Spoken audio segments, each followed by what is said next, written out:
கர்த்தருடைய பரிசுத்தமான நாமம் மகிமைப்படுவதாக.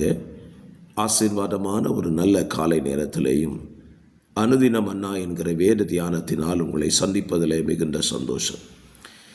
கிருபையாய் கர்த்தர் நமக்கு ஒரு புதிய நாளை கூட்டி கொடுத்திருக்கிறார். இந்த நாளுக்காக ஆண்டவருக்கு நன்றி பலி செலுத்துவோம். இந்த புதிய நாளிலே புதிய கிருபையை கர்த்தர் நமக்கு தருவாராக. நேற்றைய தினம் வரைக்கும் ஆதியாகமம் புத்தகத்தை வாசித்து தியானிக்க கர்த்தர் உதவி செய்தார். அது உங்களுக்கு பிரயோஜனமாக இருந்திருக்கும் என்று நம்புகிறேன். இன்றிலிருந்து யாத்திராகம புஸ்தகத்தை தினம் ஒரு அதிகாரமாய் தியானிக்கப் போகிறோம்.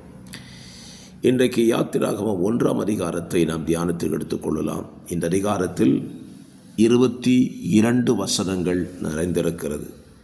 இந்த அதிகாரத்தின் சுருக்கம்: இஸ்ரவேல் ஜனங்கள் யாக்கோபின் தலைமையின் கீழ் 70 பேராய் எகிப்துக்கு போனார்கள். அங்கே யாக்கோபு மரிக்கிறான்.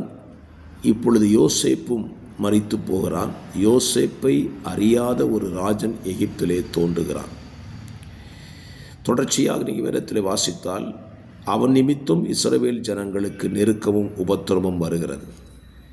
ஆகவே இஸ்ரவேல் ஜனங்கள் பலுகி பெருகக்கூடாதபடிக்கு அவன் சில உபாயங்களை செய்கிறான். ஒன்று, வேலைப்பழு; இரண்டாவது, பிறக்கிற ஆண் குழந்தைகளை எல்லாம் கொன்று போட வேண்டும் என்கிற கட்டளையும், அது அவனால் நடைபெறவில்லை என்று கண்டபொழுது பிறக்கிற ஆண் பிள்ளைகளை எகிப்தின் நைல் நதியிலே போட்டுவிட வேண்டும் என்று கட்டளையும் அங்கே பிறப்பிக்கிறான்.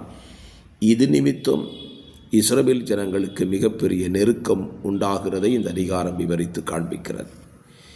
இந்த காலவேளை வேத தியானத்திற்காக 2 வசனங்களை ஞாபகப்படுத்துகிறேன். ஒன்று, யோசேப்பை அறியாத புதிய ராஜன் ஒருவன் எகிப்தில் தோன்றினான். அதனுடைய 8வது வசனம். அப்போ யோசேப்பை அறிந்த ராஜன் இருக்கிற வரைக்கும் இஸ்ரவேல் ஜனங்களுக்கு எந்த உபத்திரவும் இல்லை. காரணம், யோசேப்பினால் எகிப்து தேசம் பிழைத்திருந்தது. ஆனால் இங்கே சொல்லப்பட்டிருக்கிறது, யோசேப்பை அறியாத ஒரு ராஜன் எகிப்திலே தோன்றினான். அப்படியானால் அவனுடைய வயது, யோசேப்பு அந்த தேசத்தில் ஆட்சியில் இருந்த காலங்களில் அவன் சிறு குழந்தையாய் இருந்திருக்க வேண்டும். அவன் மரிக்கிறான். மரிக்கும்போது அவனை குறித்ததான செய்திகள் சொல்லப்படாத ஒரு நிலையில்தான் அவன் அரசாங்கத்துக்கு வந்திருக்க வேண்டும். அப்படி வந்தவன் பார்க்கிற காரியம் என்ன? எகிப்தியர் குறைந்தும் இஸ்ரவேலர்கள் பெருகியும் இருக்கிறார்கள். அதாவது பஞ்சத்துக்கு பிழைக்க வந்தவர்கள் பெருகி போனார்கள், தேசத்துக்குரியவர்களும் சிரித்து கொண்டிருக்கிறார்கள். ஆகவே அவன் ஒரு தந்திரத்தை செய்கிறான். என்ன தந்திரம்? இஸ்ரவேல் ஜனங்கள் பெருகி நமக்கு விரோதமாக யுத்தம் பண்ணாதிருக்கும்படி அவர்களை வேலையினால் ஒடுக்க வேண்டும் என்று திட்டத்தை கொண்டு வருகிறான். என்னை கேட்கிற அருமையான கர்த்தருடைய பிள்ளைகளே, இன்றைக்கு சத்துருவும் தேவ ஜனங்களை ஒடுக்குகிற இடம் எங்கே என்றால் வேலைப்பழுதான்.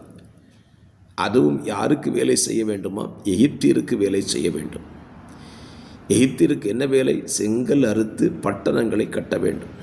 இதுதான் இஸ்ரவேல் புத்திரனுடைய வாழ்க்கையில் சுமத்தப்பட்ட வேலைப்பழு. இன்றைக்கு கவனியுங்கள், தேவ பிள்ளைகளை சத்துரு எங்கே ஒடுக்கி கொண்டிருக்கிறான்? வேலை பழுவினாலே. திங்கட்கிழமை வேலைக்கு சொல்லுகிறார்கள், சனிக்கிழமை வரைக்கும் வேலை செய்கிறார்கள். அவன் ஞாயிற்றுக்கிழமையும் விடுவதில்லை. யாருக்கு வேலை செய்ய சொல்லுகிறான்? உலகத்திற்கு வேலை செய்ய சொல்லி ஜனங்களை ஒடுக்க ஆரம்பித்தால் அவர்கள் பெருக மாட்டார்கள் என்பது அவனுடைய கணிப்பு. நான் சொல்லுவேன், இஸ்ரவேல் ஜனங்களுடைய வாழ்க்கையிலே கர்த்தருடைய வாக்குத்தத்தம் இருந்தது. அவர்கள் ஒடுக்கப்பட்டாலும் பெருகி கொண்டுதான் இருந்தார்கள். ஆனால் இன்றைக்கு தேவ ஜனங்களை கவனியுங்கள், வேலை பழுவின் நிமித்தம் அவர்கள் பெருகக்கூடாதபடி ஒடுங்கி கொண்டுதான் இருக்கிறார்கள். எதிலே பெருக்கம் இல்லை. ஒருவேளை பொருளாதாரத்தில் அவர்கள் பெருகலாம், வசதியில் பெருகலாம். ஆனால் ஆவிக்குரிய வாழ்க்கையில் குறைந்து கொண்டுதான் இருக்கிறார்கள் என்கிற சத்தியத்தை அவர்கள் புரிந்து கொள்ள வேண்டும். வேலை வேலை வேலை என்று ஓடிக்கொண்டிருக்கிறவர்களுடைய வாழ்க்கையில் தேவனும் இருக்க மாட்டார், வேத வசனம் இருக்காது, ஜெப வாழ்க்கை இருக்காது. இப்படி போகுமானால் சீக்கிரத்தில் அவர்கள் ஒடுக்கப்பட்டு விடுவார்கள். ஆகவே என் வார்த்தையை கேட்கிற அருமையான கர்த்தருடைய பிள்ளைகளே, வேலை பளுவை காண்பித்து நீங்கள் ஒடுக்கப்படுவதற்கு அனுமதியாதிருங்கள். உங்கள் வாழ்க்கையில் ஸ்தோத்திரம் வேலை பளுவை காண்பித்து உங்களை சத்துரு ஒடுக்க பார்க்கிறான். விழித்து கொள்ளுங்கள். ஜெபிப்பதற்கோ வேதத்தை வாசிப்பதற்கோ தேவனை தேடுவதற்கோ எந்த காரியத்தையும் சொல்லாதிருங்கள். வேலை அதிகமாகிவிட்டது, வேலை வைத்து விட்டார்கள், எனக்கு வேலை ரொம்ப அதிகமானதுனால என்னை ஆண்டவரை தேட முடியலன்னு சொல்லிடாதீங்க. நீங்கள் ஒடுக்கப்படுகிறீர்கள். தேவனிடத்தில் தேவ காரியத்தில் ஒடுக்கப்பட்டு சிறுத்து போகுவீர்கள். ஆக வேலை விழித்து கொள்ளுங்கள். உலகத்தில் வேலை செய்யுங்கள், பிழைக்க வேண்டும். ஆனால் தேவனை தேடுவதற்கு உலக வேலையை காண்பித்து கொடுக்காதிருங்கள். ஜெபிக்கலாம். பரிசுத்த பிதாவே, இந்த காலவெளியிலேயும் நாங்கள் தியானித்த வசனத்தின்படி யோசேப்பை அறியாத ராஜன் செய்த தந்திரத்தில் இன்றைக்கு இப்படி இஸ்ரவேல் ஜனங்கள் ஒடுக்கப்பட்டார்களோ, இன்றைக்கு ஆவிக்குரிய கிறிஸ்தவர்கள் ஒடுக்கப்படுகிறார்கள். இதிலிருந்து தங்களை விடுவித்துக் கொள்ள நம்முடைய பிள்ளைகளுக்கு அனுக்கிரக செய்யுங்க. இயேசு ரட்சகர் நாமத்தில் ஜெபிக்கிறேன் நல்ல பிதாவே. ஆமென், ஆமென்.